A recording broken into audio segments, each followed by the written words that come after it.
नमस्कार मित्रांनो, मी सरदार माझ्या या यूट्यूब चॅनलमध्ये आपलं हार्दिक स्वागत आहे.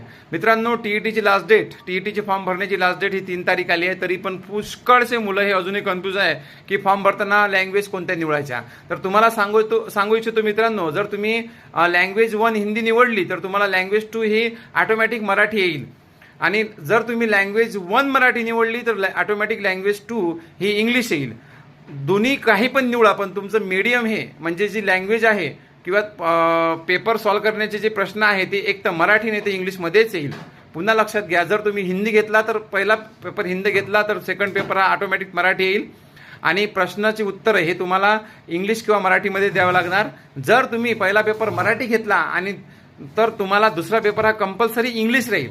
तरी पण तुमचं पेपरचं माध्यम हे इंग्लिश आणि मराठीच राहील, हे लक्षात असू द्या आणि कन्फ्युजन दूर करा. व्हिडिओ आवडला असेल मित्रांनो, तुमचं कन्फ्युजन जर दूर झालं असेल तर आपल्या व्हिडिओला लाईक करा, शेअर करा आणि आपल्या चॅनलला सबस्क्राईब करा. चला भेटूया नेक्स्ट व्हिडिओमध्ये. तोपर्यंत काळजी घ्या. जय हिंद, जय भारत.